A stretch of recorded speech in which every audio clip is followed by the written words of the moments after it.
What truly are the gods and monsters, angels and demons? This question goes way beyond the simplistic theist versus atheist debate. It's all about perception, right? How one perceives the world. But to understand these perceptions, one must understand the psyche. According to Carl Jung, the subconscious and what goes on therein cannot fully be explained in words. For the lower reaches of the psyche does not communicate in words. It speaks to us in symbols and metaphors. Now this brings us to my own personal descent into the psyche. Or maybe it was an ascent of what lives in the psyche. Let me explain. For years I've had this reoccurring dream of a silhouetted figure standing at the foot of my bed. I found myself sitting up, heart racing, thinking a stranger was in the room, but always that figure would fade as I came out of the dream. In the early part of 2015, sick with the flu, I had the most vivid and intense fever dream.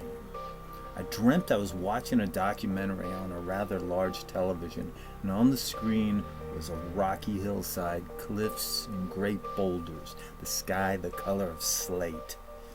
And there, amongst the rocks, was a battered wooden cart pulled by a team of 6 dead goats, reanimated, rotted flesh hanging, eyes glazed, mouths stretched tight, and a perpetual grin of malice.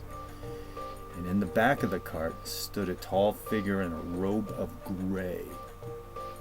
Protruding from within the robe, where a neck should be, was a wrist, and at the end of the wrist was a large claw-like hand, or talon, clutching a head, the claws like a hood around that head. And on the head was a face, neither male nor female, blank and serene. Its eyes and mouth were closed, and stayed closed even as that androgynous being spoke. For some unknown reason, I knew this was the same entity that visited me over and over, that stood at the foot of my bed, but this time I could see it in its full glory.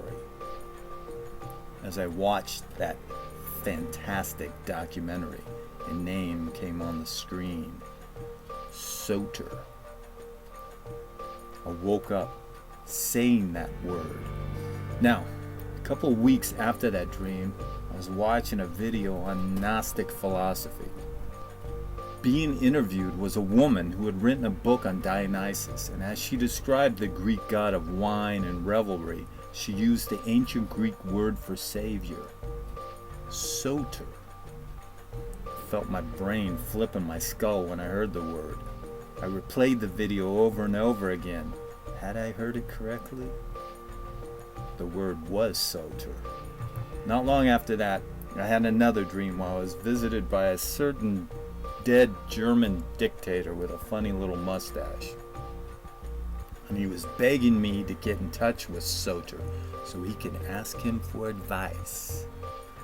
What the fuck was going on?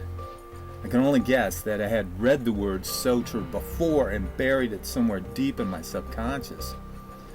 But now, what was my psyche trying to tell me? People would like to think that there are beings beyond our known plane of reality, gods and monsters, angels and demons. They long for them to be real. Here is the question though, what constitutes real? You are your mind, you are your consciousness. So whatever you perceive, in a sense, is real, because perception is all you have. As I've stated in the past, all that we can call reality, could very well be illusion. But if you think, then you exist. So the gods and monsters, angels and demons are real as if they came down and sat beside you. They survive with wills of their own beyond your control. Living entities in that vast, endless universe that is your psyche.